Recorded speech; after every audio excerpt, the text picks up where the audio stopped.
가봅시다. 12월 7일이네요. 공과가 12월 7일, 시편 137편. 우리 길지 않으니까 1절부터 9절까지 전체다. 우리가 바벨론의 여러 강변 거기에 앉아서 시온을 기억하며 울었도다. 그 중에 버드나무에 우리가 우리의 수금을 걸었나니 이는 우리를 사로잡은 자가 거기서 우리에게 노래를 청하며 우리를 황폐하게 한 자가 기쁨을 청하고 자기들을 위하여 시온의 너배 중 하나를 노래하라 함이로다. 우리가 이방 땅에서 어찌 여호와의 노래를 부를까? 예루살렘아, 내가 너를 잊을진데 내 오른손이 그의 재주를 잊을지로다. 내가 예루살렘을 기억하지 아니하거나 내가 가장 즐거워하는 것보다 더 즐거워하지 아니할진데 내 혀가 내 입 천장에 붙을지로다. 여호와여, 예루살렘이 멸망하던 날을 기억하시고 에돔 자손을 치소서. 그들의 말이 헐어버리라 헐어버리라 그 기초까지 헐어버리라 하였나이다. 멸망할 딸 바벨론아, 네가 우리에게 행한 대로 네게 갚는 자가 복이 있으리로다. 네 어린 것들을 바위에 메어 치는 자는 복이 있으리로다. 아멘. 왼쪽 제목 읽어볼까요? 바벨론 강가의 눈물과 노래. 그러면 바벨론 강가라는 것은 이스라엘 사람 입장에서 어떤 상황이냐면 남의 나라죠. 이스라엘 같은 어느 강이 나타나야 됩니까? 요단강이죠. 그죠? 요단강. 요단강인데 바벨론 강이라면 요단강 저 오른쪽.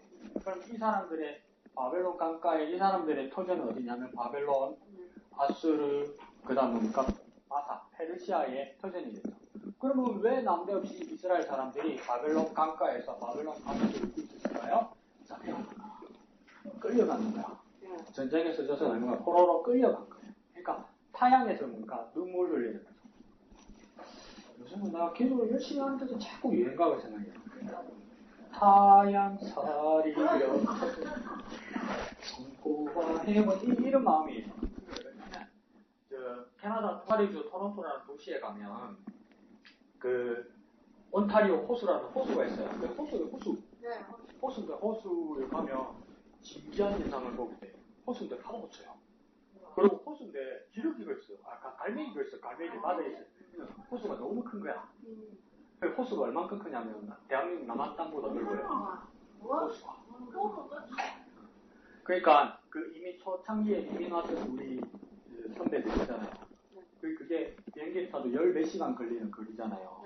그 살다 보면 그 얼마나 힘들고 어렵겠어요.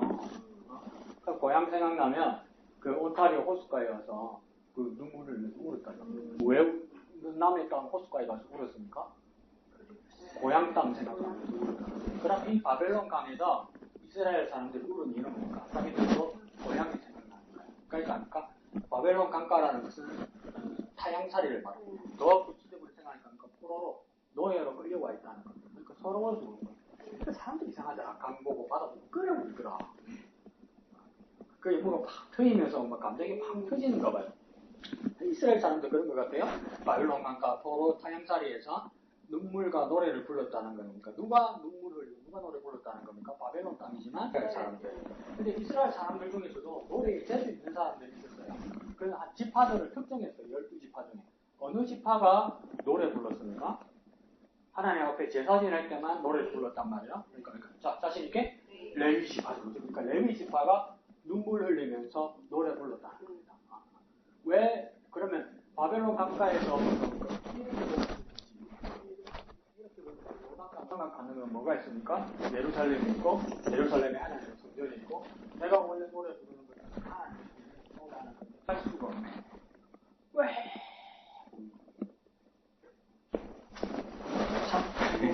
밑에 초록색 글 바벨론 강가에서 시작. 바벨론 강가에서 시인은 예루살렘을 기억하며 주님을 잊지 않겠다고 맹세합니다. 또한 예루살렘을 무너뜨린 자들에게 하나님의 공의로운 심판이 임하길 강구합니다.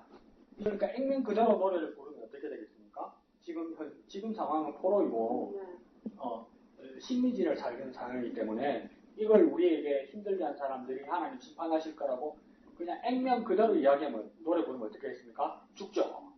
가면 안 내버려두겠죠. 그러니까 이거 풍자에서 부르고. 그러면 요한계시록을 이해하는 방법도 우리는 쉽습니다. 그러니까 요한계시록이 액면 그대로 표현 안 합니다. 액면 그대로 심리요한이 그때 표현했으면 어떡합니까? 로마 사람들이 죽습니다. 그러니까 상징적인 표현이 많아요. 왜 상징적인 표현을 많이 했습니까? 안 죽으려고.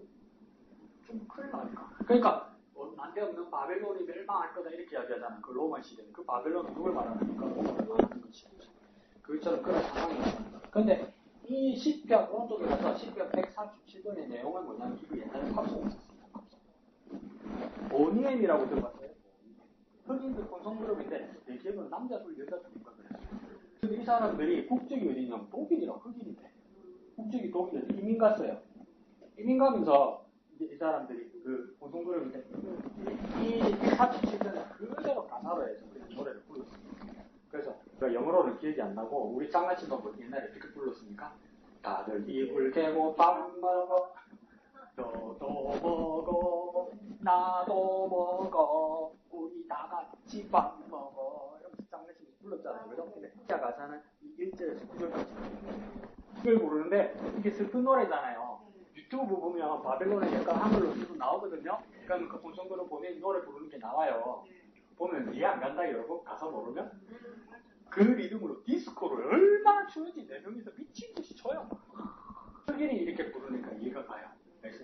흑인들의 그 모든 노동면은 뭔가 리듬이 있고 춤추거든. 슬프가 타죠.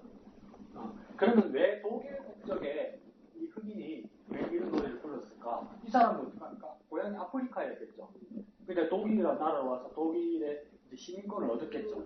그래서 힘들단 말이야. 지금 미국에 캐나다 사는 사람들, 한국 사람들 힘들단 말이야. 말도 못하게 힘들단 말이야. 그 차례는 여러분 상상 못해요. 그때 이번에 그 조지아 아틀란타에서 그 사고 난 거 보세요. 떼사슬 넘은 건 없잖아요. 말도 못해요. 그거는 약가예요, 약가.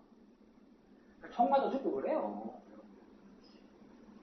남아프리카 공화국에서는 하루에 2만 명씩 총 맞아 죽는다잖아. 미국도 보니까 40초에 한 번씩 총소리 난다. 그게 내가 안 맞는다는 보장이 있어. 그러니까 이 타향살에 대한 슬픔을. 그래서 1절에 보면 우리가 바벨론의 여러 강변에 앉아서 시온을 기억하고 울었다 이러고 그 우리는 누구 있습니까? 이스라엘 사람들이고 또 노래하는 예위 찬양팀이었겠죠. 근데 바벨론의 강변에서부터 그 자기 땅이 아니다 그죠? 근데 고향으로 못 가요. 근데 어디를 기억하며 울었다고 합니까? 시온을 기억하며 울었다 해서 시온은 다시 바꾸고 말하면 어디입니까? 예루살렘이죠. 예루살렘에 뭐가 있습니까? 하나님의 성전이 있죠. 그래서 바벨론에서 그러니까 타향살에서 포로살이에서도 그러니까 하나님이 성전에 있는 곳을 향하여 그러니까 울고 있었다는 것이죠. 이거 그러니까 하나님을 향하는 거죠. 여러분이 어떤 상황이고 어떤 환경이고 어떻게 떨어져 있을지라도 어떡합니까? 하나님의 환경, 하나님이 계신 곳을 바라보는 것이 우리의 삶이라는 거예요. 그래서 유명한 찬양도 있잖아요. 그죠? 내 마음을 당신께 바람 불어와 내 몸을 당신께 내 마음을 당신께 들어서 내 몸은 딴 데 가 있어도 난 당신밖에 생각이 안 난다고 그러잖아요. 네? 그 유행가 부르는 가수도 그렇게 부르는데 이미 사람들도 뭡니까? 끌려왔는데도 하나님 계신 그 시온을 향하여 예루살렘을 향하여 성전을 생각하면서 울었다 이렇게 하는 겁니다. 그래서 2절에는 뭐랍니까? 그 중에 버드나무에 우리가 우리의 수금을 걸었다. 이것이 뭐냐면 수금은 악기 중에 하나입니다. 그래서 비파와 수금 많이 들었다 그죠? 재금도 많이 들었다 그죠? 비파는 뭐냐면 하프 같은 모양으로 이렇게 치는 거고요. 수금은 기타 모양으로 이렇게 치는 거고요. 재금은 챙 치듯이 치는 거예요. 목사님 그거 알던데 이거 틀릴 수도 있어요. 내가 지금 내는데 부족할 거야. 그래서 이 수금을 우리가 버드나무에 걸었다는 말은 뭐냐면 악기 연주하는 사람들 우리 친구가 고등학교 때 그때 내가 악기를 잘 모르니까 근데 항상 또라비 생겼는데 항상 우리 반이 51명 2명이었는데 꼭 50등 밑으로 했어요. 항상 50등 밑으로. 그럼 계속 자. 근데 항상 졸면서도 속에 졸면서 이렇게 근데 한번 수학여행을 갔는데 기타를 하는데 우와 미친놈이래.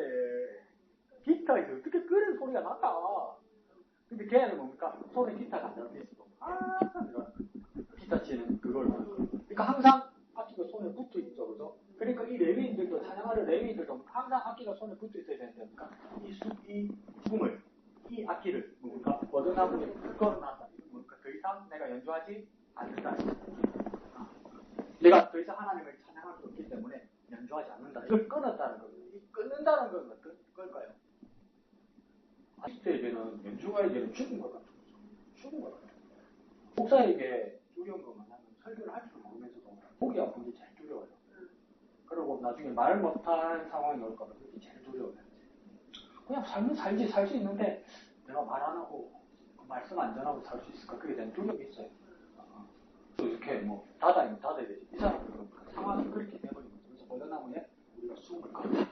그런데 3절에 뭐랍니까? 이는 우리를 사로잡은 자가 거기서 우리에게 노래를 청하며 이러죠. 이게 무슨 말이냐면 우리를 사로잡았으니까 레위를 사로잡은 자. 이 사람이 여기 있으면 처음에는 아수르고 바벨론으로 페르시아 황제들이겠죠. 근데 이걸 누구 잡았을까? 레위인들을 잡았다는 거예요. 레위인들을 사로잡은 자가, 그러니까 포로로 잡은 자가, 그러니까 뭐라고 해야 됩니까? 그 레위인들에게 노래를 청했다 이러죠. 이게 좋은 말로 좁게 말한 말이지, 노래를 청한다는 말은 뭔가 똑같이 숙해가지고, 야, 노래 한번 불러봐. 노래 한번 불러봐라. 내가 제일 많이 당한 게 뭐냐면, 왜 고사들은 맨날 쪼랭도 불려가지고, 자다가도 애들 깨워가지고, 노래를 왜 그래 부르라고 하지? 그리고 지금 세대는 바뀌겠죠. 우리 세대만 해도, 뭐, 어떤 장르를 불러라 하든지, 어떤 노래를 불러라 하든지, 그냥 누구나 불러봐라 그래요. 그럼 마음에 안 들면 때려. 이양도에서 미친놈 아이가 싶어서. 불러라 그래. 그 마음에 안 들면 때려. 또 때리지도 않아. 제목 고참. 너네가 왜 이렇게 중간에 고참이 와서 때려. 그런데 여기서도 뭐라 하냐면, 우리 포로 잡아온 애들 중에 그 노래 잘하는 쌤 있잖아. 걔들 불러와. 이렇게 될 거란 말이에요. 노래 불러! 그러니까 하나님께 찬양하는, 하나님께 제사고 예배하는 레위인들, 그러니까 소질 있는 그 레위인들을 불러서, 그러니까 노래를 부르라고 이야기하는 거예요. 그래서 우리를 황폐한 자가 기쁨을 청하고 자기들을 위하여 시온의 노래 중 하나를 불러라 하는 거니까 우리는 뭐라고 피게 되겠습니까? 저는 대중국만 잘 몰라요. 저는 잘 몰라요. 그러니까 야, 이 잘하는 게 찬송가인데 찬송가라도 불러! 이러는 거예요. 네? 근데 찬송가라도 부르는데 찬송가를 듣는 사람은 뭐 하는 겁니까? 술 취해 있는 사람이란 말이에요. 그렇게 모욕한단 말이에요. 모욕. 나는 하나님께만 노래하고 하나님께만 찬양하는 사람인데, 그러니까 술 취했는데도 노래를 그거밖에 모른다니까 그 찬양을 나한테 하라고 이야기하는 거예요. 어떤 느낌이 되겠습니까? 레위 입장에서는. 나는 하나님께만 드리는 건데, 저 사람이 나한테 노래를 하라고 명령하는 게 자기가 하나님 되려고 그러는 거니까 그런 생각이 들지 않겠어요? 얼마나 모욕적인가. 그러니까 이 사람이, 이 레위인이 어떻게 결정합니까? 4절에요. 우리가 이방 땅에서 어찌 여호와의 노래를 부를까? 그러잖아요. 부를까? 이 말은 그러니까 부를 수 없다고 이야기하죠. 이방의 땅은 무엇입니까? 우상의 땅이란 말이에요. 하나님이 없는 땅이란 말이에요. 하나님이 안 계신 곳에 다른 일을 향해서 내가 하나님을 어떻게 찬양하냐 이 말이에요. 근데 그 당시에 왜 이렇게 했냐면 하나님 이름은 여호와이기도 하지만 모든 사람들이 너희에게 하나님이 누구냐, 참신이 누구냐고 부를 때 엘로힘이라고 불렀단 말이에요. 그 엘로힘은 뭡니까? 각 지방과 각 종교에서 누가 진짜 왕이냐고 부를 때 엘로힘이란 말이에요. 더 한번 우리식으로 말해볼까요? 서로 싸우는 거란 말이에요. 진짜 하나님이 누구냐 이럴 때입니까? 교회 하나님이 진짜 하나님이라고 말하는 사람도 있고, 전에 우리 부처님이 진짜 하나님이라고 부를 수 있고, 그 다음 또 뭡니까? 내가 믿는 우리 무당, 우리 큰 신님이 진짜 하나님이라고 서로 이렇게 말할 수 있는 거란 말이에요. 그 진짜 하나님이 누구냐 이렇게 할 수 있는 거란 말이에요. 그러니까 이걸 받으려고 하는 사람들이 뭡니까? 레위인 뭐라 합니까? 진짜 하나님이 아닌 자, 진짜 참신이 아닌 자에게 어떻게 여호와의 노래를 바칠 수 있냐 이 말이에요. 우리는 어떻게 하겠습니까? 하죠. 나 자다가 눈물 흘러가지고 일어나가지고 노래 부르라고 불렀는데 실컷 모르고 두 개를 막 그랬는데. 그러니까 이 5절에 이 레위인이 어떻게 결정합니까? 예루살렘, 내가 너를 잊을지인데 내 오른손이 그의 재직을 잊을지어다. 이게 무슨 말일까요? 내가 너를 잊을지인데 너는 누구 있습니까? 예루살렘이죠, 그죠? 예루살렘 너를 잊을지인데 잊고서 이 집안의 밴드가 된다면 이 말이겠죠. 이 바사 제국에, 이 페르시아 제국에 내가 밴드가 된다면 내 오른손이 그의 재주를 잊을지어다. 자, 앞에 말할 때 수금이 어떤 거라고 했습니까? 기타 비슷한 거라고 그랬죠. 기타 비슷한 윤절 때 뭐가 제일 중요합니까? 신체에서? 손가락이죠, 손가락. 이거 뭐 했단 말입니까? 손가락 끊었다는 이야기예요. 자기 스스로. 스스로 손가락 끊었다는 이야기예요. 내가 하나님 찬양하는 일 외에 다른 걸 연주하고 놀게 하고 그들의 이용을 위해서 나를 강요한다면 내가 손가락을 끊어서 영원히 내가 연주 못하는 사람이 되겠다. 정말 슬픈 이야기죠. 그래서 내 오른손이 그 제주 잊을지로다. 그 말. 6절에 내가 예루살렘을 기억하지 아니하거나 내가 가장 즐거워하는 것보다 덜 즐거워 아니할진대 내 혀가 이 천장에 붙을지도. 손가락 못한다고 그러니까 생각했습니다. 왼손 가지고 그래서 박자 치라고 그랬지. 네? 마침 이거 남았잖아요. 노래 기억나는 게 이제 불러라고 이야기하는 거야. 네, 박사님 지었네. 그럴 수도 있는데 이 유사한 일이 어디에 생기냐면 여러분 기억나겠지만 에스라서 8장 5절에 보면 내용이 있어요. 근데 이걸 어떻게 해석할까 할 때 에스라서 8장 5절하고 오늘 10편 137편 나오고 그러냐면 1차 기한이 스룹바벨에서 일어나고 2차 기한이 에스라에서 일어나고 3차 기한이 지금 그러니까 느헤미야에서 일어나는데 2차 기한 때는 말이에요. 8장 중가면. 그럼 에스라가 학사 겸 제사장으로서 아하와 강가 그러니까 바빌론의 강에서 이스라엘 사람들을 집합시킨단 말이에요. 그때 에스라라니까 학사 겸 제사장이니까 누구를 가장 많이 먼저 데려가는 게 중요하다고 생각했냐면 가만히 들어보니까 성전이 완성됐어. 이미. 그러니까 그 성전에 가서 우리 진짜 뭐 해야 되냐? 예배해야 된다. 제사해야 된다. 그러면 예배 일하는 사람이 필요하다. 그럼 예배 일하는 사람들 누굽니까? 레위 지파 사람들이죠.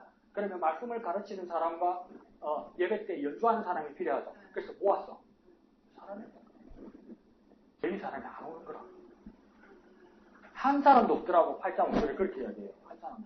근데 이걸 학자들이 여러 가지로 해석을 했었어요. 어떤 때는 뭐라고 하니까 포로로 잡혀가서 내가 레위인이고 여호와 하나님을 제사하는 사람은 목숨을 구지 못하니까 그 직업을 포기했을 거다. 이런 사람도 있고 어떤 사람은 그러니까 아니 먹고 살 수가 없으니까 레위인으로 제사장 먹고 살 수 없으니까 그걸 이미 포기했다고 그래서 하나님을 떠났다고 얘기하는 사람이 있고 오늘 137편과 더불어 이걸 딱 엮으면 무슨 말이냐면 하나님께 찬양하고 하나님께 인정할 사람을 뽑는데 레위 사람을 찾았어. 찾은 손가락이 있어. 그러면 노래라도 부르더라니까 혀가 없더라니까. 스스로 그랬더라니까. 스스로.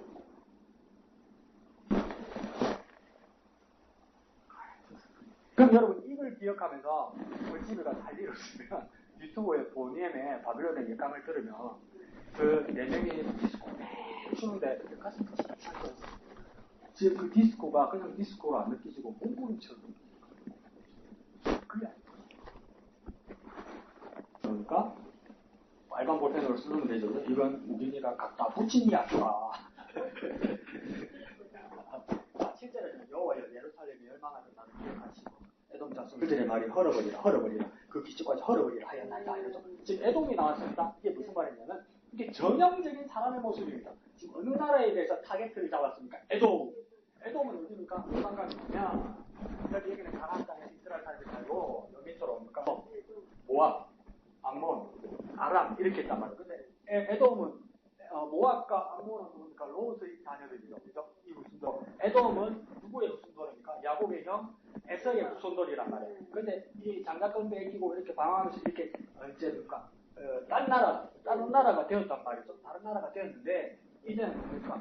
적국까지 되었잖아요. 근데 알고 보면 뭡니까? 형제의 나라죠. 형제의 나라인데 그걸 실리 외교, 실리 국가 정책이라고 해야 되나? 정황이 보니까 이제 그 유다 왕국 말기에는 유다가 다시 회생할 상황이 안 보여요. 그리고 이제 바빌론에 멸망할 것 같아요. 그러면 가운데서 에돔은 뭡니까? 우리 의리로, 안 그러면 혈연관계로 우리가 유다 편을 들어야 되잖아. 유다를 도와줘야 되잖아. 안 그러면 우리 살아야지 우리가 바벨론 편을 서야 되냐 이렇게 생각하게 되는 거예요. 가운데서. 그러니까 강해국 조선 때 강해군이 잘못한 것도 있지만 강해군의 외교에서 가장 훌륭한 건 뭐냐면 들어봤을 거예요. 살다 처음 들어봤습니다. 강해군이 등거리 외교를 왜 했냐면 중국이 명나라가 멸망해가는 거야. 그러니까 멸망하는데 어느 나라에 멸망했냐면 청나라에 멸망해가는 거야. 그래서 명나라는 축으로 들고 청나라가 커지는 거야. 근데 같은 중국 땅인데 명나라는 중국 한족이고 청나라는 변방의 오랑캐들이란 말이에요. 그러니까 그런데 뭡니까? 꼬장한 그 신하들은 왕한테 자꾸 뭐라고 부추기냐면 의리가 있지라는 거. 의리가 있지. 멸망할지라도 명나라 편에 들어야 된다. 그런데 실리 외교로 하는 신하들은 뭐라고 이야기했습니까? 아니 우리가 살아야죠. 국제정신을 우리가 타야죠.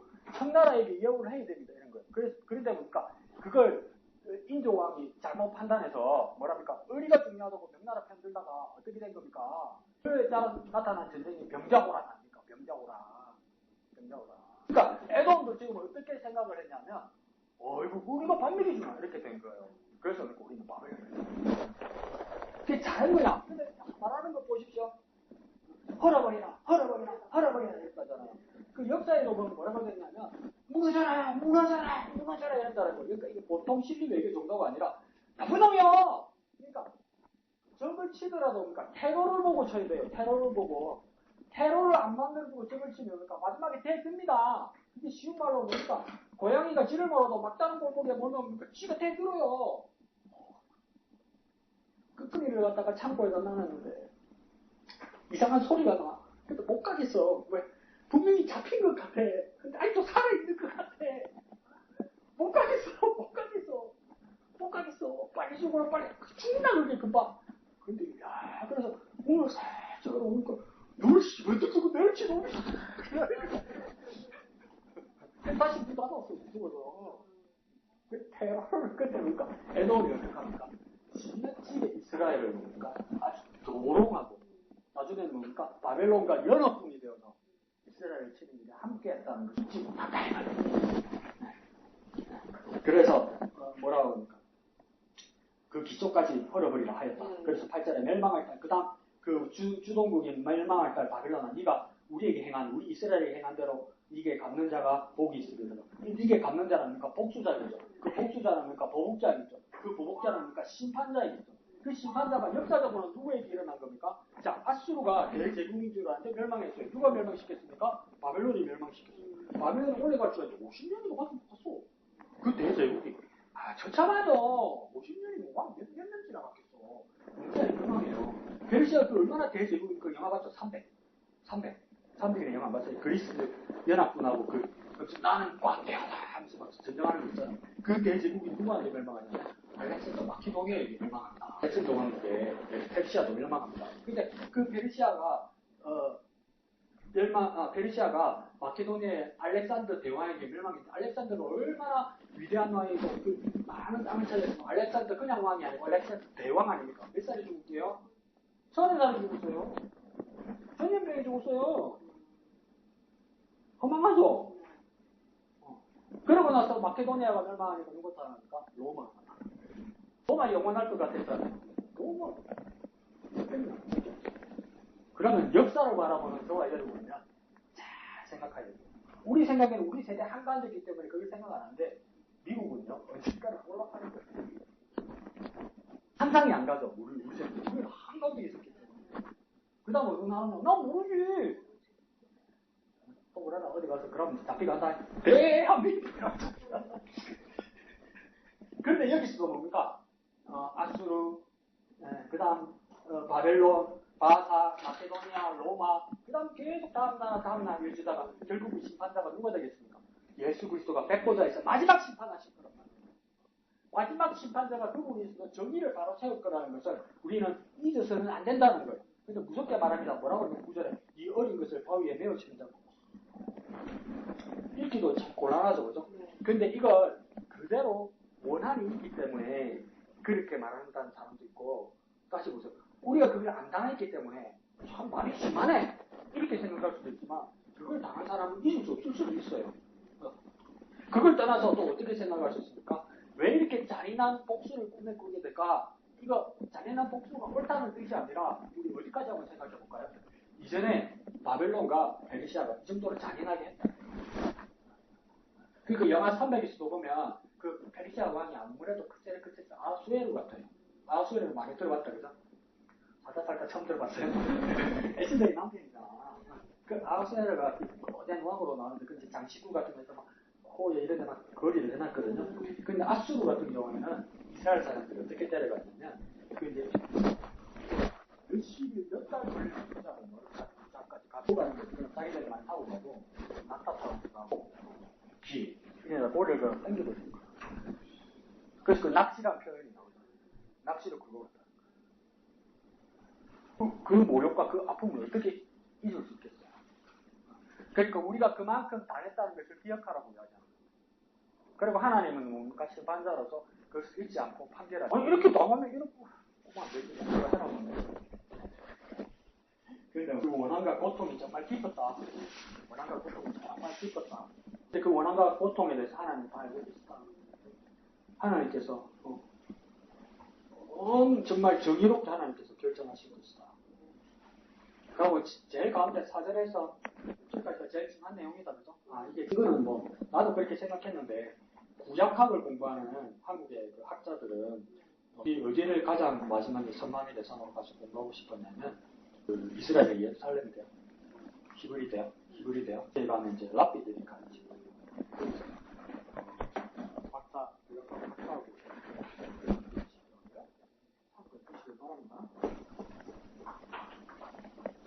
먹다가 참 읽어볼까요? 시작. 이런 양을 찾는 목자.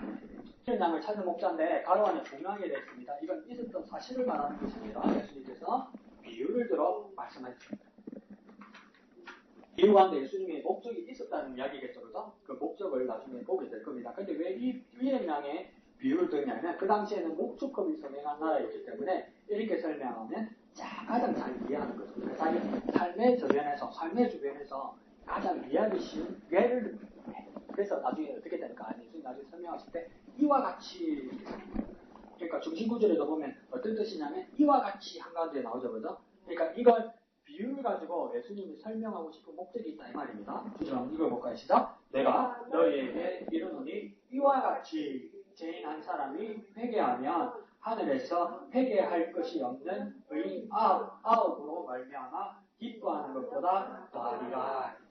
이런 양의 비유에서 여러분 잘 알죠? 그죠? 양이 몇 마리였다 원래? 100마리였다. 와서 세어보니까 뭡니까? 한 마리가 모자라더라. 어디 갔나. 그래서 여기 큰일 났다. 그런 생각을 찾아봐야 되겠다. 이라는 거죠. 양이라는 것이 일단 첫째로는 뭡니까? IQ가 낮아요. 그래서 그러니까 나가면 방향 감각이 없어요. 그래서 쭉 나가다 보면 내가 어디 와 있고 어디 있는지를 몰라요. 절대 스스로 타고 올 수가 없어요. 멀리 가면. 그 양의 특성이 그래요. 그러니까 이스라엘 사람들 정확하게 이해하면 쟤는 나가면 죽는다는 거 압니다. 양이라는 것은 그냥 혼자 생활하면 죽는다는 것을 알아요. 그래서 양과 염소의 비유도 기억나죠? 그죠? 왜 양 가운데 염소를 넣어놨을까? 이거 뭐냐면 양은 모여있는데 한 가운데 있는 애가 자식되죠. 그 정도로 생각이 없어요. 그러니까 그 사이에 염소를 넣어놓으면 이게 흩어져요. 그러니까 그렇게 같이 목축을 했거든요. 그래서 여기서도 보면 양 한 마리가 길을 잃은 거죠. 그죠? 그래서 한가운데 죄인 한 사람, 이건 뭘 비유해서 말하는 겁니까? 길 잃은 양을 말하는 거죠. 그러니까 길을 잃어버린 양이라는 것은 예수님이 뭘 말씀하고 싶었냐면 죄인 한 사람, 교회 밖으로 나간 사람, 교회 밖에 있는 한 사람. 원래 우리 사람이었는데 교회 밖에 나간 사람, 죄인이 되어버린 사람. 그러면 뭡니까? 무섭게 말해봅시다. 교회 밖을 나가면 죄인 되는 겁니다. 그냥 나한테 목사네. 내가 그래도 다른 교회 등록 안 하고 여전히 목양교회 그러다 술빚으로 이 행님이 니를 버리진 않아. 아니 안 오는데 교회를 안 오는데 1년에 2-3번밖에 안 오는데 어디 뭐 여기 저희가 4월 초파에만 오면 되게 어디 그러니까 이 나간 사람은 뭡니까? 길을 나간 사람 죄인과 같답니다. 그러면 죄인의 자리에서 돌아오게 되면 뭐 해야 됩니까? 회개해야 되는 거예요. 회개한 사람께서 그러면 또 뭘까 말할 수 있습니까? 돌아오는 거예요. 원인지 찾는 거예요. 오늘 목사님 가르쳐주셨다. 그죠? 회는 뭡니까? 일치. 죄는 뭡니까? 그렇죠. 일치고 고쳐야 되는 거예요. 그런데 뭡니까? 나한테 자꾸 뭘 주입시킵니까? 주셔가지고. 나는 배신 안 했다. 하는데. 내가 어디 뭐 열었다 닫았다 하나 내가. 배신하고 안 한 거 중요한 게 아니에요. 고쳐야 돼요. 바뀌어야 돼요. 그래서 회개라는 말을 헬라어로는 뭐라면 메타노에오 그래요. 메타노에오라는 말은 뭐냐면 위치로 다시 원래 위치로 돌아온다는 거예요. 그러니까 잘못된 길로 갔어요. 근데 돌아와야 돼요. 근데 양은 지 혼자 못 돌아오네. 주스로 우리가 가야 돼. 데려오러 우리가 가야 돼. 스스로 오는 일이 거의 없어. 우리가 데리러 가야 돼. 그러니까 사모님 말씀처럼 속이 썩어. 그냥 온다고 뭐 대답을 해주면 뭐라고. 내일 올것 같다가 막 오늘은 안 간다 사고 와 내 말을 썩이 썩어 찾으러 가면 쏙 썩어. 근데 찾아가지 않고 데려오지 않으면 양은 스스로. 그러면 거꾸로 그럴 거예요. 예수님 속이 얼마나 썩었을까. 이랬을 거 아니야. 그래서 그런데 하늘에서 회개할 것 없는 아흔아홉을 말미암아 기뻐하는 것보다 다르다. 자, 그래서 이거 많은 교인들이 착각을 하는데 아직도 자꾸 저한테 자기들이 맞다 그러는데 그래서 맞으면 찾아오는데 찾아온 사람이 아무도 없어요. 뭐라고 이야기하냐면 예수님께서 원천하보다도 한 생명을 귀히 여기신다는 말씀이 성경에 있다는 거예요. 있어요? 많은 사람들이 있다고 믿어요. 그럼 그럼 어딘지를 모르는데 분명히 있다고 그래요. 자기 눈으로 봤다고까지 하는 사람이 있어요. 한 생명보다 온천하보다도 한 생명을 귀히 여기신다는 하나님 말씀이 있어요? 없어요, 여러분. 하루 말하고 왜냐면 갖다해 놓고 그런데 10만원 줄게. 여러분 의심되지? 없어요, 여러분. 근데 왜 우리가 이 격언에 왜 익숙해지냐면 이런 비유를 통해서 우리가 감동받아요. 그러니까 양이 목자에게 양 재산이 양 100마리였단 말이에요. 하나님 잊어버렸어. 한 마리를 찾으러 올까? 99마리 어떻게? 목자에게 99마리는 자기 전체예요. 자기 전체예요. 근데 이걸 놔두고 한 마리를 찾으러 간단 말이에요. 목자가 뭡니까? 자기 온 세상 온 우주와 같은 이 99마리 전체보다도 뭡니까? 한 마리. 이걸 예수님의 마음을 대언하는 거예요. 그래서 뭡니까? 우리가 감상하고 우리가 느끼고 우리 묵상에서 깨달은 바가 뭡니까? 하나님께서는 이 온 세상보다도 한 생명을 여기시. 이걸 깨달았다. 근데 100년 전부터 조선땅에다 빼게 박아놓으니까 하나님 말씀이야 이게. 그렇게 돼버린 거예요. 내가 몇 번 말씀드리잖아요. 그러니까 말씀이 그게 많이 아프고 손 아프고 안 써있다고. 근데 전부 말구류야. 양편의 예수님 양편의 강도가 달렸어요. 그러니까 한 사람은 예수님을 비난하고 한쪽 사람은 그러니까 예수님 당신의 나라에 임하실 때 기억하시고 그랬다고요. 성경을 가르치는 교수님 목사님이 음성이 그렇게 나왔더라고요. 당신의 나라에 기억하시고 하는 사람이 오른쪽이라고. 오른쪽 왼쪽 안 써있어요. 오른쪽이 좋은 뜻입니다. 그래 되지. 자, 중심 주세요. 시작. 이런 영혼을 향한 하나님의 마음을 이해하고 전도하는 사람이 되리라. 그러니까 이 목사는 누구입니까? 하나님이시겠죠. 예수님이겠죠, 그죠? 그래서 이런 영혼이라고 했으니까 주님을 따는 것이고 양과 같은 자들이겠죠. 그래서 우리는 어떻게 됩니까? 우리에게 숙제가 있단 말이에요. 양들에게 숙제가 있는 게 아니고 우리에게 숙제가 있으니까 하나님의 마음을 찾아야 됩니다. 그래서 뭡니까? 우리가 전도하는 사람, 우리가 길을 바로 알려주는 사람, 그 길을 그냥 찾는 사람이 우리가 돼요. 이해하시죠? 이렇게 여는 말 집에 가서 읽어보십시오. 그냥 아픈 우리 사회의 이야기입니다. 자, 오른쪽에 큰 글씨죠. 이런 영혼을 향한 시작. 이런 영혼을 향한 하나님의 마음을 가지고 전도하는 사람이 됩시다. 그렇죠? 이런 영혼은 비유에서는 한 마리 양이겠죠. 그죠? 그들을 향한 마음이 있는데 사실은 이런 영혼, 길 잃은 양이 있으면 두 가지 마음이 있어요. 하나님의 마음과 우리 사람의 마음이 있어요. 하나님의 마음과 사람의 마음이 있어요. 근데 사람의 마음은 뭡니까? 승산이 없고 합리적이지 않으면 우리는 쉽게 포기해요. 그렇죠? 네. 다른 사람을 보고 다른 사람을 전도하는 게 낫지. 그런 마음이 든단 말이에요. 그런데 우리의 마음과 다르게 하나님의 마음은 다릅니다. 그러니까 다시 말하면 내가 하나님 앞에 서서 내 마음과 하나님의 마음은 다르다는 걸 분명히 알아야 돼요. 내 마음하고 하나님의 마음하고 같지 않아요. 이런 영혼에 대해서도 내 마음과 하나님의 마음은 같지 않고 달라요. 다르다는 것을 발견했으면 내 마음을 포기하고 하나님의 마음을 배워야 돼요. 그래야 어떤 사람이 되니까 전도합니다. 이만큼 어리석은 장사가 없습니다. 전도는 어리석은 일이 없어요. 그러면서 우리가 요즘에 왜 전도합니까? 하나님이 내 마음을 포기하고 하나님의 마음을 닮습니다. 세상에는 크게 두 가지 마음이 있습니다. 내 마음과 하나님의 마음이 있어요. 그러니까 내 마음을 포기하고 하나님의 마음을 닮아야 합니다. 자, 그래서 첫 번째 주제 예수님께서는 당시 유대인들의 그 어림의 대생일이었던 세리와 죄인들을 가까이 하였습니다. 세리와 죄인들은 뭡니까? 전부 배척받던 사람들이었고, 세리 같은 경우에는 뭡니까? 폭리를 누리기 때문에, 그걸 뭡니까? 자기 동포를 괴롭혀서 폭리를 누리기 때문에 매국노 취급을 받았던 사람이죠. 그런데 그들을 어떻게 보냐면 세 번째 줄에요. 하나님 아버지의 잃어버린 영혼들이라고 생각합니다. 세리와 죄인은 우리는 더 쉽게 말하면 나쁜 사람들, 나쁜 놈들, 심판받아야 될 놈들 이렇게 생각한다면, 우리가 미워하는 사람 있잖아요. 우리가 싫은 사람 있잖아요. 근데 하나님 눈으로 볼 때 그 사람은 어떤 사람입니까? 하나님이 잃어버린 영혼들. 잃어버린 영혼이라고 왜 그렇게 표현했을까요? 하나님이 되찾고 싶단 말이에요. 되찾고 싶다. 그 밑에 줄에 주님께서는 이들이 주님께 가까이 와서 말씀을 듣고 회개할 수 있도록 기회를 열어주시는 것입니다. 그러니까 주님의 마음은 뭔가 여전히 열려있는 기회를 주고 싶은 거죠.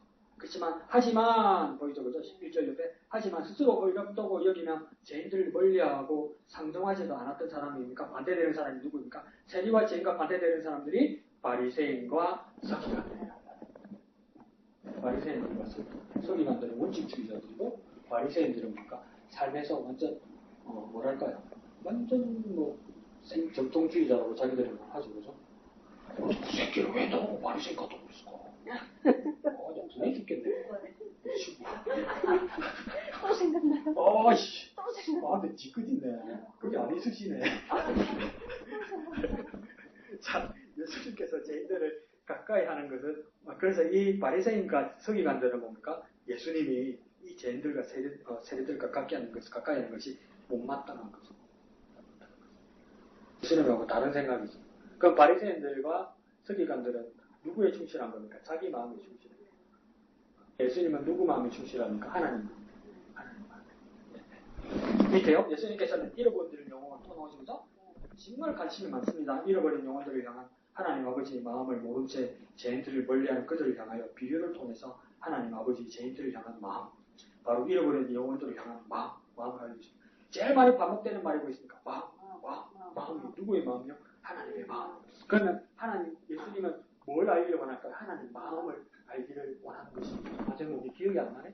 그 선교사에서 다큐멘터리 영화인데, 혁신도 선교사예요. 근데 북아프리카 중동 지역 이슬람 국가에 선교를 가서 부부가 가는데, 이제 그 한국에서 연락을 가서 하면서 연락을 하니까 아버지는 내년생에 선교를 갔다지. 그 어머니도 몸이 건강한 분이 아니고 얼마나 애가 타겠어요. 근데 자기가 케어하는, 선교지에서 케어하는 그 지역 사람은 몇 명 안 돼요. 몇 명 안 되는데 제일 연약한 사람들, 제일 핍박받는 사람들, 제일 소외자. 그러니까 뭡니까? 어떤 소외자들이 있어요? 여성, 미혼자. 네. 그런데 집 나온 미혼자. 왜요? 예수 믿으면 그들에게 반스법을 뭡니까? 들어봤죠? 명예살인. 들어봤죠? 명예살인은 뭐냐면 그 사회가 용인하는 거예요. 뭘 용인하냐면 우리 집안에서 이단자가 나오면 가장이 죽죠. 그러니까 아빠나 오빠가 예수쟁이 여동생을 죽일 수 있는 거예요. 근데 그게 사회에서 빨리 법적 처벌을 안 받아. 그러니까 그게 무서워서 이 한국 선교사하고 같이 있는 거야. 근데 한국의 아버지가 내경제 목소리에서 이거 됐대. 누구한테 몇 개 나오면 되지 뭐. 몇 개 넘지. 얼마나 뜨거나 잡혀. 그때 그 사람들하고 이렇게 우리 큐티처럼 이렇게 하는 거야. 그 사람한테 이 남자 선교사가 어떤 노래를 하는 노래를 부르냐면, 아버지 당신의 마음이 있는 곳에 나의 마음이 있기를 원해요. 자식의 마음은 영안에 계신 아버지에게 있죠.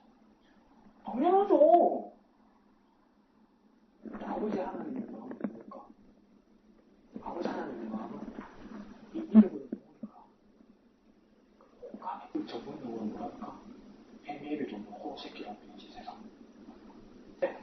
아버지 마음이 여기 있기 때문에 못 가겠다. 그러니까 이 남자 선교사 보이면서 그 사람들이 여기서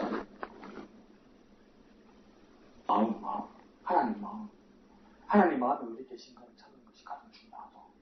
알아도 뭡니까? 갈등되고 고민됩니다. 근데 안 되면 이렇게 찬양하고 이렇게 기도합시다. 하나님 아버지 마음이 내 마음이 나를 이끌어가고 나를 이끌어. 나는 아버지한테 가도 안 말할게. 뭐랄게. 여러분 욕 안 할게. 그래 자식이 당연하지. 전 말기 선교사들이 왔을 때 선교사들에 의해서 기독교인이 된 사람도 있지만 스스로 하나님 말씀을 한 분이 누구냐면 성서조선을 썼던 김교신 선생이라고 계십니다. 이 김교신 선생이 서울대 고등학교 선생님인데 이 밑에서 뭡니까 운동장을 열어주고 이렇게 연습하라고 열어주죠. 김교신. 근데 김교신 선생이 해방되기 4달 전인가 그 고문 많이 받고. 근데 그분이 어떤 한 사람이 김유신 선생님이 너무 감동을 받아서 내가 선생님을 따르고 싶습니다. 근데 집에 고향에 병원에 계신 어머니가 계십니다. 내가 어떻게 해야 될지 모르겠습니다. 그래서 김유신 선생님이 뭐라는지 아세요? 엄마한테 가라. 그러니까 뭐라고 말할지 몰라요.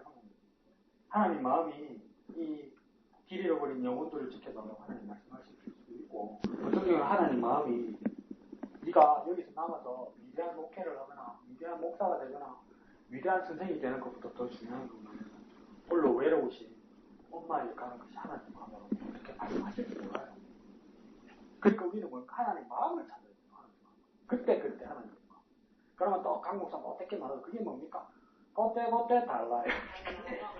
우리 하나님 마음으로 그때 있으므로 수시로 안테나를 켜고 하나님 마음을 찾으려고 해야 됩니다. 자, 맨 밑에 줄에요. 예수님의 비유는 양 100마리를 치는 한 사람, 목자에 대한 비유였습니다. 이러죠. 근데 이거 한번 내가 조금 수정해 드릴게요. 당시에는 그 양들에서 목자 한 사람만 있는 건 아닙니다. 목자는 여러 명 있었습니다. 근데 여러 명 목자 중에 한 목자가 잃어버린 양을 찾으러 간 겁니다. 그래서 예수님께서 그 이야기 하신 거 기억나죠? 요한복음에서 나는 양의 문이라 이렇게 해서 예수님 당신이 양의 문이라 했어요. 이게 무슨 말이냐면 낮에는 막 풀어놔요. 양들 풀어놓고 보니까 양이 다 지켜요. 그러니까 밤 되면 어떻게 되니까 다 물로 모여야 되잖아요. 뿌리가 있잖아요. 뿌리를 그냥 들어오면서 다 들여놓고 그 다음 그냥 요 양이 들어갈 만큼만 이렇게 해놓고 그 다음 어떻게 되냐면 목자가 이 사이 지켜주는 거예요, 잠에서. 그러니까, 사람이 문이라, 목자가 문이라. 그 예수님께서 뭐랍니까? 나는 양의 문이라. 이 말은 무슨 말입니까? 내가 항상 서 있을게. 내가 양의 문으로, 내가 널 지켜줄게. 이 말이에요. 내가 문이라는 것은 뭐냐면, 예수님이 문이라, 양의 문이라는 것은 뭐냐면, 양이 너희들을 내가 영원히 지켜줄게. 내가 문이 되어서 지켜줄게. 이 말이에요. 이리 가면 물을 뜯으면 날 물을 뜯지 널 물을 뜯겠냐 여기 이제 내가 있는데 그게 목자의 마음이란 말이에요. 그러니까 나는 한 마리 잃어버렸을 때 정황은 어떻게 되냐면 여러 목자들이니까 양의 물을 지키고 있고 한 사람 찾으러 가서 한 사람 그 찾으러 가서 뒷페이지에 가면 그래서 네 번째 줄에 뭡니까? 왜 이 이야기를 하셨느냐 예수님 익숙한 유대인들에게 말씀하십니다. 이렇게 말하면 유대인들 다 알아들어요. 정황을 설명을 다 해도 여러분에게 복잡하게 설명 안 해도 이 사람들은 다 알아들어요. 그 상황이 그렇게 하니까. 그래서 밑에 줄에 예수님께서는 목자가 잃어버린 양을 찾았을 때 그 양의 어깨를 메고 집으로 와서 벗과 이웃들을 모두 불러서 자신의 잃은 양을 찾은 것을 함께 기뻐하자고 말할 것이라고 하셨습니다. 그러니까 이거 보세요. 양을 찾았어요.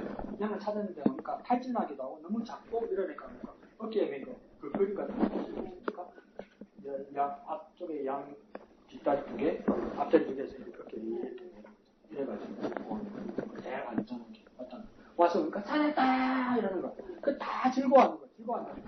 이 사람들한테 우리 같이 하자 이러는 거. 그러면 지금 자본주의 사람은 우리는 어떻게 되고 있습니까? 뭐 찾아가지고 잔치하면 마이너스야. 마이너스죠.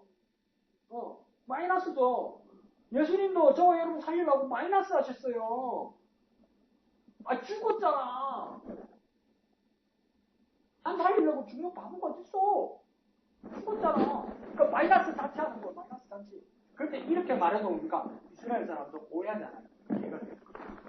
이게 참 이상하죠. 목축은 자식이 아닌데도 이스라엘을 찾으려고 사식처럼 찾고 그 다음에 뭡니까? 잡아먹기도 하고 싶기도 한데 뭡니까? 그 순간에 그 기쁨을 뒤로 말할 수 없다는 것을 이 당시에는 이스라엘 사람은 다 이해한다. 근데 예수님이 뭐라고 말하는 겁니까? 내 마음이 더 하나님 마음이지. 내가 너희들 구원해가지고 내가 이길 게 너희 하나님이 통장이 1원 하나도 안 올라갔단 말이에요. 근데 자꾸 오늘날 교인들이 어떠니까 목사님 오늘날 나 오늘 교회 와준다. 한마 한마하면 안 되죠.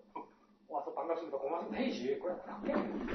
근데 뭔가 하나님 앞에 이득 가는 건 없어요. 하나님이니까 마이너스 하면서 기뻐하신단 말이에요. 마이너스 하면서. 그러니까 희생하고 헌신하고 죽기까지 하신단 말이에요.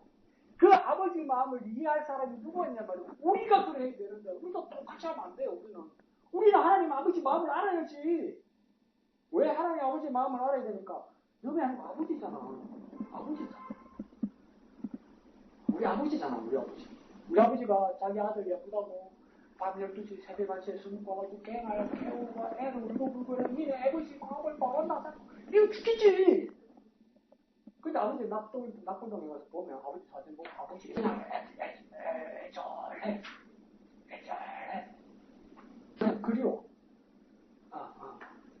영감제 지 마음대로 했지만 그래도 애절해. 그리워. 왜 있습니까? 아버지니까.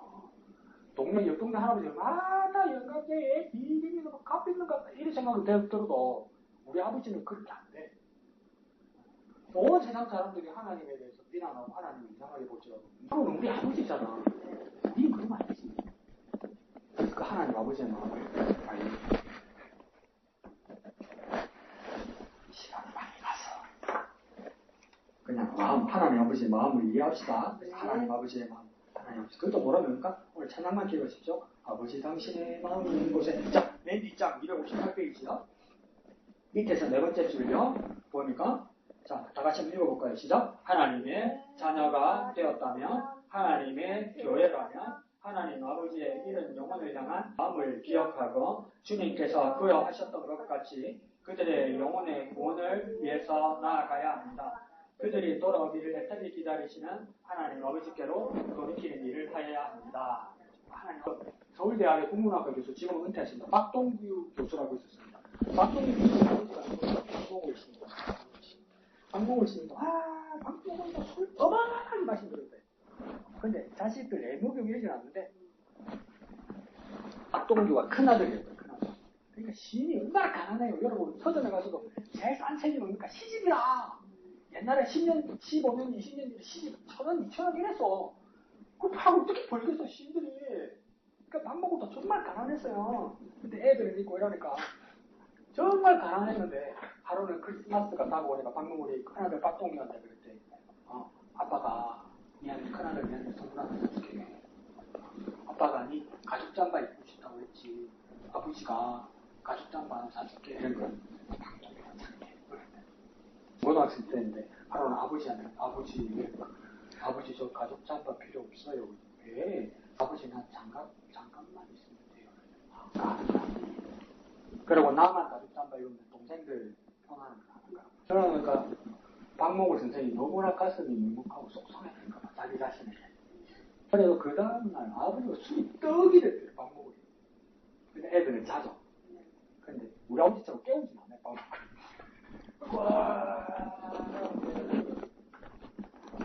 큰아들 박동규 앞에 자는 아들을 보통 작은 소리 들리더래. 박동규가. 그러면 박목 선생님 어린 새끼가 처음 들었어.